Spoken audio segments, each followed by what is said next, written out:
కొడాలి నాని పరిచయం అక్కర్లేని పేరు, వైసీపీ ఫైర్ బ్రాండ్. ఇప్పుడు కొడాలి నానిని అరెస్ట్ చేయబోతున్నారట. ఇది సంచలనం రేపుతున్న అంశం. ఎందుకంటే 2 సంవత్సరాలు పెట్టి అంటానే ఉన్నారు, అధికారం వచ్చిన వెంటనే, కూటమి అధికారంలోకి వచ్చిన వెంటనే కొడాలి నాని ఎట్టి పరిస్థితుల్లో అరెస్ట్ చేసేస్తారు.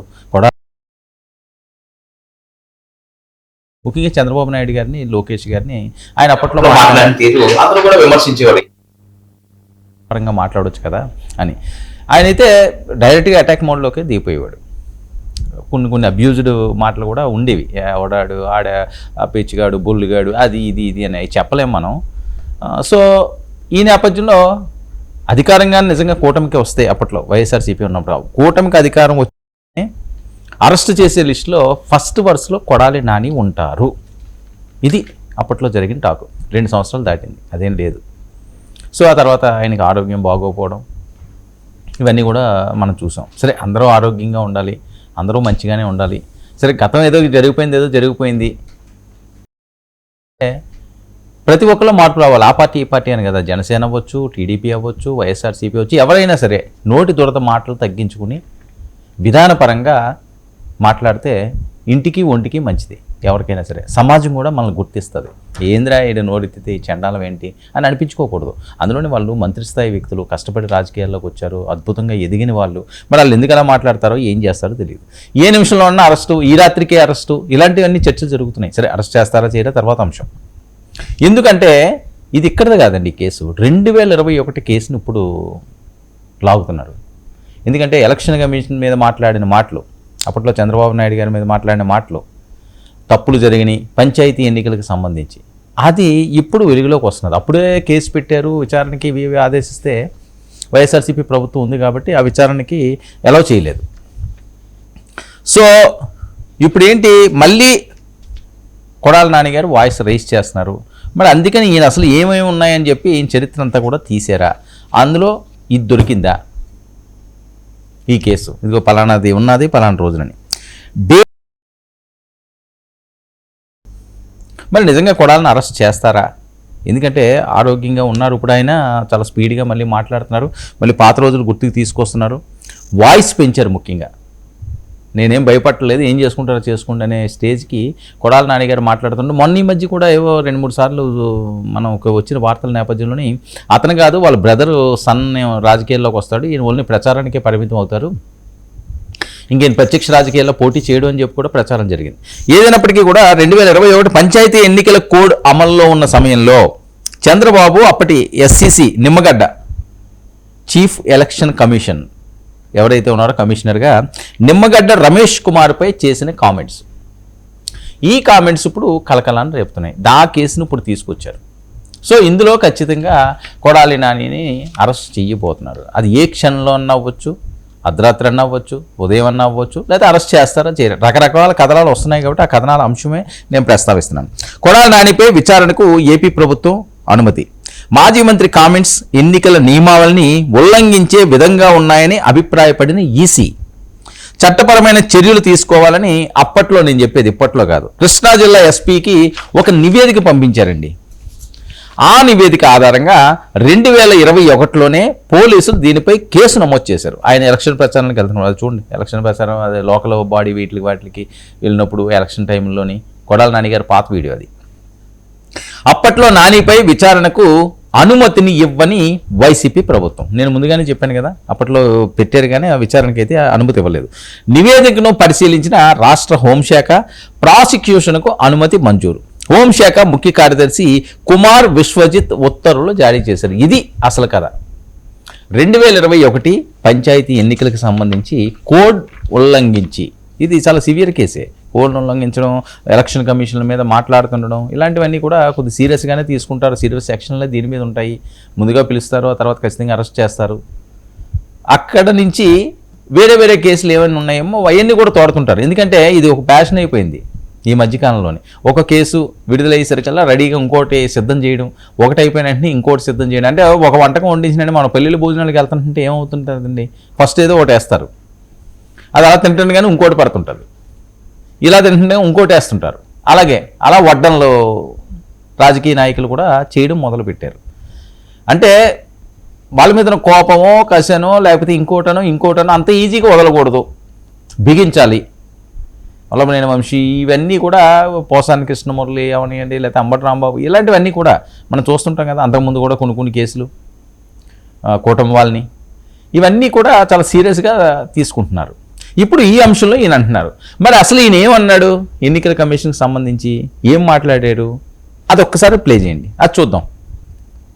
బయట ప్లే చేయండి కొడాలి నాని గారిది అప్పట్లోది.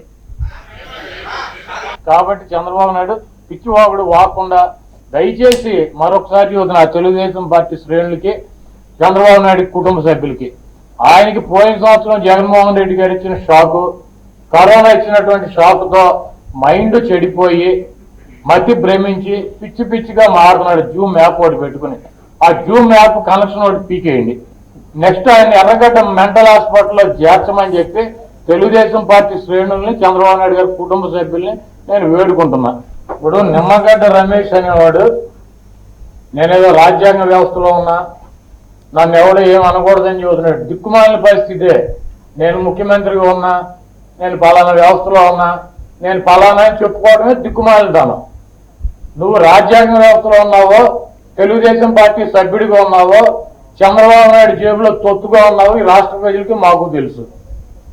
రాజ్యాంగ వ్యవస్థలో ఉన్నటువంటి ఎన్నికల కమిషన్ మీద మాకు ఎటువంటి రెండో అభిప్రాయం లేదు, దాని మీద మాకు గౌరవం ఉంది.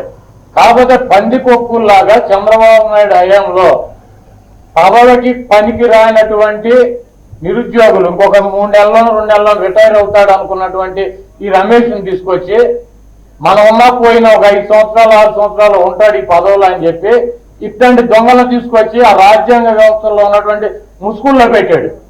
వీళ్ళందరూ కూడా చంద్రబాబు నాయుడిని కాపాడుకోవటానికి రాజ్యాంగాన్ని పక్కన పెట్టారు, ఆ వ్యవస్థలను పక్కన పెట్టారు, ఆ ముసుగు కూడా తీసేశారు. తీసేసి చంద్రబాబు నాయుడు కూర్చోమంటే కూర్చోవటం, నుంచోమంటే నుంచోవటం, ఎన్నికల ప్రక్రియ ఆపమంటే ఆపటం. ఎవరిని అడిగా ఎన్నికల ప్రక్రియ రాష్ట్ర ప్రభుత్వంతో సంప్రదించవలసిన లేదా? ప్రతిపక్ష నాయకుడు చంద్రబాబుతో సంప్రదిస్తాడా? జగన్మోహన్ రెడ్డి గారు రాజ్యాంగ వ్యవస్థలో లేడా? ఆయన ముఖ్యమంత్రిగా ఈ రాజ్యాంగ వ్యవస్థలో ఉన్నటువంటి ముఖ్యమంత్రిని ఫ్యాక్షనిస్ట్ అని ఎలా సంబోధిస్తాడు అతను? అదేవిధంగా ఈ ప్రభుత్వంలో నాకు హాని కలుగుతుంది, నా సెంట్రల్ గవర్నమెంట్ నుంచి ఫోర్స్ ఏమని చెప్పి ఇక్కడ ఉన్నటువంటి రాజ్యాంగ వ్యవస్థలో ఉన్నటువంటి ఈ ప్రభుత్వాన్ని ఎలా అవమానిస్తాడు? ఆ రోజు అతనికి తెలియదా? ఈ రోజు అతను రాజ్యాంగ వ్యవస్థలో ఉన్నాడు, మంత్రులు తీరుతున్నారు. కుక్కని తీసుకొచ్చి సింహాసనం మీద కూర్చోబెడితే ఆ సింహాసనానికి గొప్ప విలువేం రాదు, అది కుక్కే, అది కుక్క, దాని తోక వంకరు. ఆ సింహాసనం పరువు కూడా పోద్దు, కానీ కుక్కను తీసుకొచ్చి సింహాసనం మీద పెడితే ఆ సింహాసనం ఏమి వెలిగిపోదు. నిమ్మగడ్డ రమేష్ అని అతను కూడా కుక్కలు అంటాడు, అతను తీసుకొచ్చి ఆ సింహాసనం మీద కూర్చోబెట్టారు. అతన్ని తొలగించి లేకపోతే అతను రాజీనామా చేస్తే ఆ వ్యవస్థకి, రాజ్యాంగ వ్యవస్థకు మళ్ళీ గౌరవం పెరుగుతుంది. లేకపోతే దీనికి కాబట్టి ఇదండి కొడాలి నాని గారు మాట్లాడిన మాటలు. ఆయన ఏంటి మరి ఆ ఫ్లోలో మాట్లాడేస్తారో లేకపోతే మరి ఆలోచించరో. ఒక ఎస్సీసీ ఆయనకు ఒక పదం ఉంది, రాజ్యాంగపరమైన పదం ఉంది. ఏమైనా తప్పు జరిగిన ఈ తప్పు జరుగుతున్నదని చెప్పి ఐరాదారికి కంప్లైంట్లు పెట్టుకోవచ్చు, లేకపోతే వేరే రకంగా చేయొచ్చు. కుక్క, పంది కొక్కు, ఏంది భాషలో ఏం చెప్పాలనుకుంటున్నాం మనం? ఎన్నిసార్లు మాట్లాడుకున్నా ఇదే తంతు. కుక్కలు, పంది కొక్కులు, ఎర్రగడ్డ మెంటల్ హాస్పిటల్కి వెళ్ళండి, వాళ్ళని ఏమని ఎర్రగడ్డ మెంటల్ హాస్పిటల్లో పెట్టమనండి. అల్లప్పుడు ఏదో ఆయన జైల్లో ఉండి మస్కిటో మ్యాట్ ఏదో అడిగితే దానికి నిన్ను దోమలు కొట్టకపోతే రంభా ఓరస్ వచ్చి ఎన్నిసార్లు ఈ ప్రస్తావన వచ్చిందో. రంభా ఓరస్లు వచ్చి నీకేదో చేస్తారా అని మాట్లాడడం ఒక సీఎం స్థాయి వ్యక్తిని. ఏమొచ్చింది దానివల్ల? కట్ చేస్తేని ఏమొచ్చింది? ఓటమి తప్పించి ఏమైనా వచ్చిందా? ఎందుకు మనల్ని వ్యతిరేకించారు? కొడాలి నాని గారు కాదు, ఇలా మాట్లాడి ఎవరు మాట్లాడినా సరే ప్రజలు చూస్తుంటారండి. నియోజకవర్గంలోనే కొంతవరకే భరిస్తారండి. మనమన్నా సరే మన సొంత బ్లడ్ రిలేషన్ అన్నా కొంతవరకు మనం భరించగలం, కొంతవరకే. కొంత బాగా ఓపిక ఉన్న వాళ్ళు ఇంకొంత భరిస్తారు, అంతే కదా. తర్వాత బయటికి తగిలేస్తారు, నిర్దాక్షిణ్యంగా బయటికి తోసేస్తారు. ప్రజలు ఏం చేస్తారు? మన కుర్చీ పీకేస్తారు, మన సీటు చింపేస్తారు. ముఖ్యంగా రాజకీయ నాయకులు సందేశాలు, విమర్శలు చేయండి, తప్పేం లేదు. మీరు నచ్చిన సందేశం ఇవ్వండి. ఏంటది? ఎంతో కొంత పనికొచ్చే విధంగా. లేకపోతే తప్పులు చెప్తుంటే ఆ తప్పులకి ఇది తప్పు జరుగుతుంది అని నిలబడండి. యాక్సెప్ట్ చేస్తారు. అరే మన కోసం ఈయన నిలబడ్డాడు రా అని. అందుకనే కదా మీకు ఇచ్చింది పదవులు. అంతేగాని పందికొక్కులు, కుక్కలో, పందులు, ఏలకలో వాటి గురించి మనం ప్రస్తావించుకోవడం ఎందుకు? మీరు కొంతమందిని పందికొక్కులు అంటే వాళ్ళు ఇంకోటి అంటారు. మనం బాగుంటే మన ఆరోగ్యం బాగుంటుందండి. మన ఆలోచన బాగుంటే మన జీవితం బాగుంటుంది. సింపుల్. అది ప్రతి ఒక్కరికి తెలిసిన అంశమే. ఇది కొత్తగా మనం మళ్ళీ ఏదో ట్యూషన్లకి వెళ్ళి పాఠాలు చెప్పుకోవడం అవసరం లేదు. మనం ఎంత తగ్గించుకుంటూ ఉంటే అంత ఆరోగ్యంగా ఉంటాం. ఏ అంశంలోనైనా సరే. ఏది అతి ఉండకూడదు, ఏది శృతి మించకూడదు. ఇప్పుడు దీని మీద ఈయన్ని బిగిస్తున్నారు. నేను ముందుగా చెప్పినట్లుగా గుడివాడలో అయితే టెన్షన్ ఉన్నదట. ఏ టైంలో అన్న అరెస్ట్ చేస్తారేమో. ఇప్పుడు ఎందుకు వచ్చింది 2021 కేసు, అందులోని ఎలక్షన్ కమిషన్ అన్నది. ఇప్పుడు ఎందుకు దీన్ని తిరగతోడుతున్నారు? ఇంకా దీని తర్వాత ఇంకెన్ని కేసులు ఉన్నాయి?